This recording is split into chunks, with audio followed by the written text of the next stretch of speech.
సూర్యునికి చంద్రునికి నడుమ భూమి వచ్చినప్పుడు చంద్రగ్రహణం, భూమికి సూర్యునికి నడుమ చంద్రుడు వచ్చినప్పుడు సూర్యగ్రహణం వస్తుందని ఓయిలల్లో చదువుకున్నాం. కానీ మన నాయనమ్మలు అమ్మమ్మలు చెప్పే కథేమో రాహువు కేతువు అనే గ్రహాలు సూర్యుని మింగినప్పుడు సూర్యగ్రహణం, చంద్రుడిని మింగినప్పుడు చంద్రగ్రహణం వస్తుందని చెప్తుంటారు. చలో ఇక వార్తలకు పోదాం పాండ్రి.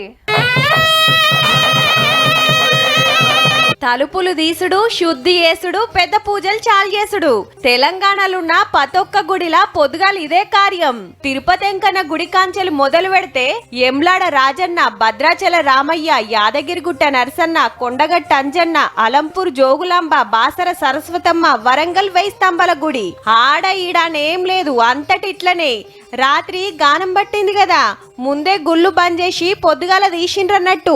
గానం పట్టినయల్లా తినొద్దని తిండి నీళ్లు బంద్ పెట్టి గరకపోసలు కొందరేస్తే ఏం కాదని పెద్ద పెద్ద టెలిస్కోపులు పట్టుకొని బంగ్లాల మీదకి ఎక్కి చూసిండ్రు కొందరు. గ్రహణం ఉండేటప్పుడు కనుక మనం ఆహార స్వీకారం చేసినట్లయితే తద్వారా మనకు ఆరోగ్యం చెడిపోతుందని ఇలాంటివి మనకు మామూలుగా పెద్దలు చెప్తుంటారు. గవన్నీ మూఢనమ్మకాలు, నమ్మొద్దు. భూమి చంద్రునికి అడ్డం వచ్చినప్పుడు సూర్యునెలుగు చంద్రుడి మీద పడి ఎర్రగా గానొస్తది గంతే.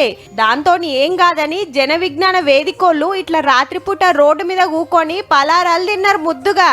చంద్రగ్రహణం పట్టిన తర్వాత భోజనాలు చేయకూడదు, లేదా గర్భిణీ స్త్రీలను చంద్రగ్రహణం పట్టిన తర్వాత బయట తిరగకూడదు, స్ట్రేట్గా పడుకోవాలని ఇలాంటి మూఢనమ్మకాలతో నేచర్లో ఏదైనా కానీ కూడా అది సహజ సిద్ధంగా జరిగిపోతూ ఉంటుంది.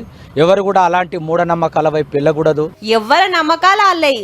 గానం తెల్లారి పుణ్యతానాలు చేస్తే దోషాలు పోతాయని గుళ్ళు గోపురాలకు శీతం లైన్లు కట్టిండ్రబ్బా.